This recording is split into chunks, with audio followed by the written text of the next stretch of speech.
Thiruvananthapuram medical കോളേജിലെ ശസ്ത്രക്രിയാ പ്രതിസന്ധി അന്വേഷിച്ച വിദഗ്ധ സമിതി ഇന്ന് ആരോഗ്യവകുപ്പ് മന്ത്രി വീണ ജോർജിന് റിപ്പോർട്ട് നൽകും. ഉപകരണങ്ങൾ വാങ്ങുന്നതിലെ നടപടിക്രമങ്ങൾ ലഘൂകരിക്കണമെന്ന ശുപാർശ നൽകിയേക്കും. ഇന്നലെ മുഖ്യമന്ത്രിയുടെ വിമർശനത്തിന് ഡോക്ടർ ഹാരിസ് ഹസൻ 24 മറുപടി കൊടുത്തു. പാവപ്പെട്ട രോഗികളുടെ ബുദ്ധിമുട്ട് കാണുമ്പോൾ എൻ്റെ മനസ്സ് വല്ലാതെ വേദനിക്കും. പ്രതികരിച്ചതിനാൽ കാര്യങ്ങൾ ഫലപ്രാപ്തിയിലെത്തിയല്ലോ. പ്രതികരിക്കേണ്ടി വന്ന സാഹചര്യം മനസ്സിലാക്കണമെന്ന് ഡോക്ടർ ഹാരിസ് ഹസൻ 24 പറഞ്ഞു. ആ പ്രതികരണത്തിലേക്ക് നമ്മൾ ഒരിക്കൽ കൂടി പോവുകയാണ്. പാവപ്പെട്ട രോഗി നിന്ന് അവരുടെ ബുദ്ധിമുട്ട് കാണുമ്പോൾ എൻ്റെ മനസ്സ് വേദനിക്കും. അങ്ങനെ ആ ഒരു മനോവേദനയിൽ നിന്ന് വന്ന പ്രതികരണമാണത്. അപ്പോൾ അത് ലക്ഷ്യം ശരിയായിരുന്നു, പക്ഷേ മാർഗം അത്ര ശരിയായിട്ടില്ല എന്ന് തന്നെയാണ് എനിക്കും തോന്നുന്നത്. അത് ലക്ഷ്യം ഇത് തന്നെയായിരുന്നു. അതുകൊണ്ട് ആ ലക്ഷ്യത്തിലേക്ക് എത്തി, കാര്യങ്ങൾ അതുകൊണ്ട് ഫലപ്രാപ്തിയിലെത്തി. നമ്മൾ ശസ്ത്രക്രിയ മുടങ്ങുന്നത് കൊണ്ട് അല്ലെങ്കിൽ ഈ താമസം വരുമ്പോൾ രോഗിക്ക് അപായം സംഭവിക്കുന്നത് ആണല്ലോ കൂടുതൽ പ്രധാനം. അത് അങ്ങനെ സംഭവിച്ചിരുന്നെങ്കിൽ അത് നമുക്ക് കൂടുതൽ വേദനാജനകമായിരുന്നേനെ. ഇതിനകത്ത് അങ്ങനെ പ്രതികരിക്കേണ്ടി വന്നു. പക്ഷെ അത് പ്രതികരിച്ചതുകൊണ്ട് തന്നെയാണ് അത് പെട്ടെന്ന് എത്തിയത്. ഇല്ലെങ്കിൽ അത് പ്രതികരിച്ചിരുന്നില്ലെങ്കിൽ അത് അങ്ങനെ എത്തില്ല. അത് പ്രതികരിക്കേണ്ടി വന്നതിൻ്റെ ആ സാഹചര്യമാണ് നമുക്ക് മനസ്സിലാക്കാനുള്ളത്.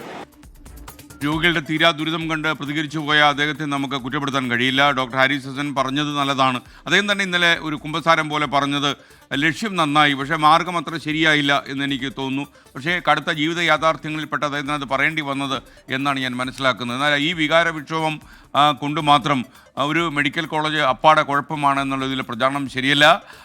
നിങ്ങൾക്കറിയുന്ന പോലെ രോഗനിർണയത്തിന് ഏറ്റവും പറ്റിയ വേദിയാണ് ഇത്തരം സർക്കാർ ആശുപത്രികൾ. രോഗം നിർണ്ണയിച്ചു കഴിഞ്ഞാൽ ചികിത്സ നിർണ്ണയിക്കാൻ കഴിയൂ. അതുപോലെ തന്നെ രോഗികളെ ചൂഷണം ചെയ്യുന്ന ഇടപാടുകൾ പൊതുവേ ഈ സർക്കാർ ആശുപത്രികളിൽ കുറവാണ്. കാര്യം ചൂഷണം ചെയ്തുകൊണ്ട് അവിടെ ജോലി ചെയ്യുന്ന ആർക്കും ഒരു പൈസയുടെ പ്രയോജനം ഉണ്ടാവില്ല. അപ്പോൾ നമ്മൾ സാധാരണക്കാരായ 10,000-കണക്കിന് ആൾക്കാർക്ക് അത്താണിയാകുന്ന സർക്കാർ ആശുപത്രികളെ നമ്മൾ നിലംപരിശാക്കുന്ന രീതിയിലുള്ള പ്രവർത്തനങ്ങൾ പാടില്ല. തെറ്റുകൾ ഒരുപാടുണ്ട്, കുഴപ്പങ്ങൾ ഒരുപാടുണ്ട്. അതൊക്കെ പരിഹരിച്ച് മുന്നോട്ട് പോവുകയാണ് നമ്മൾ വേണ്ടത്. കാരണം വികാരപരമായ വിക്ഷോഭങ്ങളിൽപ്പെട്ട് ഈ ആശുപത്രികളെല്ലാം അടച്ചുപൂട്ടി തകർത്ത തരിപ്പണമാക്കണം എന്നൊരു ചിന്തയിലേക്ക് നമ്മൾ പോയാൽ അത് കൂടുതൽ സ്വകാര്യ ആശുപത്രികളെ ഗുണം ചെയ്യുക മാത്രമേ ഉള്ളൂ എന്ന് മനസ്സിലാക്കണം. ഉമേഷ് ബാലകൃഷ്ണൻ വിവരങ്ങളുമായി തിരുവനന്തപുരത്ത് നിന്ന് തത്സമയം ചേരുകയാണ്. ഉമേഷ്, ഗുഡ് മോർണിംഗ്, പറയൂ. ഗുഡ് മോർണിംഗ് എസ്കേൻ. എന്തായാലും ഹാരിസ് ഹസന്റെ ഇടപെടൽ അത് വളരെ വേഗത്തിൽ തന്നെ ഫലപ്രാപ്തിയിലേക്ക് എത്തുകയാണ് എന്നുള്ളതാണ് ഏറ്റവും സുപ്രധാനം. ഇത്തരത്തിൽ വെളിപ്പെടുത്തൽ വന്ന തൊട്ട് പിന്നാലെ തന്നെ ഒരു വിദഗ്ധ സമിതിയെ ഈ ശുപാർശകൾ പരിശോധിക്കാനും ഈ പരാതികൾ പരിശോധിക്കാനും നിയോഗിച്ചു.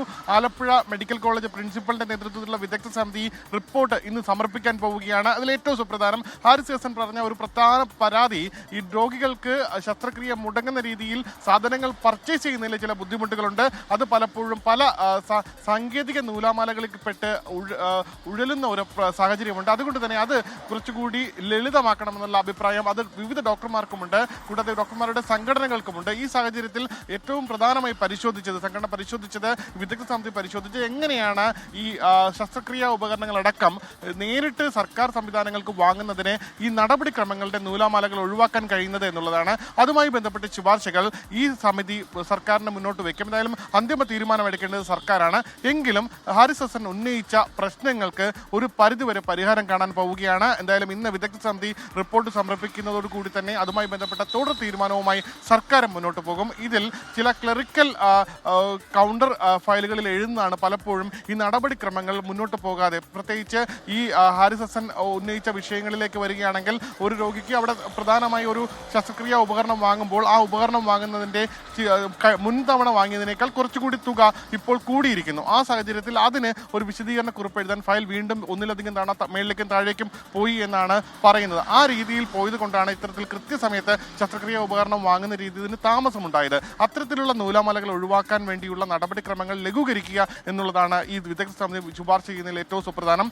അതുകൂടാതെ എല്ലാവരും കരുതുന്ന പോലെ ഹാരിസ് ഹസന്റെ അദ്ദേഹം തന്നെ ആ ഒരു തെറ്റ് മനസ്സിലാക്കുന്നു എന്ന് വേണം മനസ്സിലാക്കാൻ. കാരണം ഒരു സർക്കാർ സർവീസിൽ ഇരിക്കുമ്പോൾ പരസ്യമായി ഒരു വിമർശനങ്ങൾ ഉന്നയിക്കുമ്പോൾ അത് പെരുമാറ്റ പെരുമാറ്റച്ചട്ടത്തിന്റെ ലംഘനമാണ്. പക്ഷേ അദ്ദേഹത്തിനെതിരെ അച്ചടക്ക നടപടി വരുമോ എന്നുള്ളത് പലരും ഭയക്കുന്നുണ്ട്. കാരണം അദ്ദേഹം ഒരു പ്രധാനമായി അദ്ദേഹം മുന്നോട്ട് വെച്ചത് പൊതുജനങ്ങൾക്ക് വേണ്ടി, അദ്ദേഹത്തിന് മുന്നിലെത്തുന്ന രോഗികൾക്ക് വേണ്ടി അവരുടെ വിഷമം മനസ്സിലാക്കി ആ അഭിപ്രായങ്ങൾ സർക്കാർ തലത്തിലേക്ക് എത്തിക്കുക എന്നുള്ള ഒരു വൈകാരിക പ്രതികരണം കൂടിയായിരുന്നു. അദ്ദേഹത്തിന്റെ ലക്ഷ്യവും അദ്ദേഹത്തിന്റെ ഉദ്ദേശ ലക്ഷ്യവും അത് മറ്റൊരു രാഷ്ട്രീയ ലക്ഷ്യമോ ഒന്നും ഉണ്ടായിരുന്നില്ല അദ്ദേഹത്തിന്റെ ഈ വിമർശനത്തിന്. എന്തായാലും അതുകൊണ്ട് തന്നെ അദ്ദേഹത്തിനെതിരെ ഒരു അച്ചടക്ക നടപടി ഉണ്ടാകാൻ സാധ്യത കുറവാണ്. അത്തരമൊരു ശുപാർശ ഈ വിദഗ്ധ സമിതിയുടെ റിപ്പോർട്ടിൽ ഉണ്ടാകില്ല എന്നാണ് മനസ്സിലാക്കുന്നത്. എന്തായാലും റിപ്പോർട്ട് ഇന്ന് സമർപ്പിക്കുന്നതോടുകൂടി തന്നെ തുടർ നടപടികൾ വേഗത്തിലാക്കാൻ സർക്കാരും തീരുമാനിച്ചിട്ടുണ്ട്. SKN ഉമേഷ് ബാലകൃഷ്ണനാണ് വിവരങ്ങൾ നൽകിയത്. VK രാജീവൻ പറയുന്നു, ദൈവത്തിന്റെ കൈയുള്ളപ്പൻ ഹാരിസ് ഹസൻ എന്ന നന്മ നിറഞ്ഞ മനുഷ്യസ്നേഹിയായ ഡോക്ടർ എന്നാണ് പറയുന്നത്.